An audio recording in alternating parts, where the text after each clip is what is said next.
Geçen haftaki sokağa çıkma yasayla ilgili bakanlarımızdan bize herhangi bir bilgi gelmedi. Geç saatlerde geldi.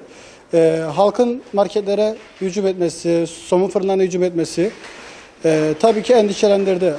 Geç saatlerde verilen bilgilerden dolayı halkımız çok tedirgindi. Bu haftadan erken verilmesinden tüm tedbirlerimizi almış vaziyette. Yine aynı şekilde halkımıza 7/24 hizmet edeceğiz. Halkımızın tedirgin ve şüphe etmesi gerektirecek hiçbir durum yoktur. Aynı vaziyette gelip ekmeklerini alıp eve gitmeleri gerekmektedir. Onun haricinde de biz hizmetimize devam edeceğiz. Tedbirlerimizi almışız. Sağlık açısından da detaylı şekilde hizmetlerimiz ve ondan sonra temizliğimiz, hijyen çalışmalarımız dört dörtlük devam ediyor. Artık şunu söyleyeyim, halkımızın herhangi bir panik yapmasına gerek yok. Normal şekilde gelip ekmeğini sıcak bir vaziyette alıp gidecektir.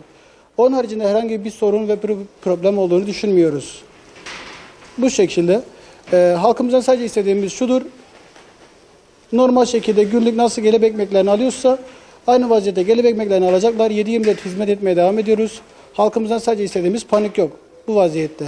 Ve biz 7/24 hizmet etmeye devam edeceğiz.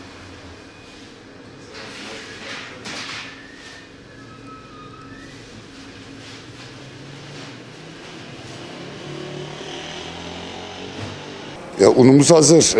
Geçen haftaya göre sıkıntı yaşamayacağız. Şu şekil. Temizlik yönünden, hijyenik yönünden her şeyimiz hazır. Artı unumuz stoklu.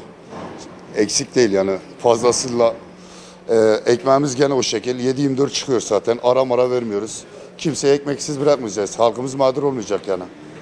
Halkı panik yapmamak. Yok, paniğe gerek yok. Çok şükür fırınlarımızın hepsi açık. Tek biz değil yani.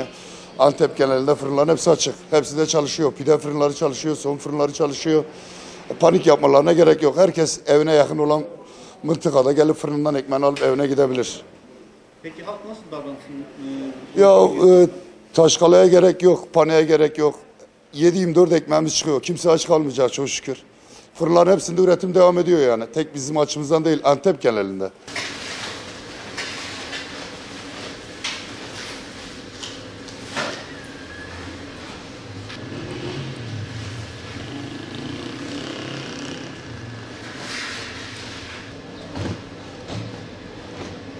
Yani geçen hafta çok kötü bir izdiham yaşandı. İnşallah bu zamanla yaşanmaz. Hafta sonu yine aynı şekilde sokağa çıkma yasağı var.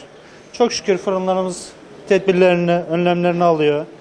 Yani halkımızın panik etmesine gerek yok. Sanırım hafta sonları da cumartesi ve pazar günü açık olacaklarını söylüyorlar. Yani gördüğünüz gibi ben de ekmeğimi alıyorum. Hafta sonu da mecburen çıkıp ihtiyacımızı karşılamak amaçlı ekmeğimizi alacağız. Peki vatandaşlara neler söylemek istersiniz? Yani halkımızın panik etmesine gerek yok. Yakın bölgelerdeki fırınlara gidip ihtiyacı kadar ekmek alabilirler yani. Panik etmelerini kesinlikle istemiyorum yani.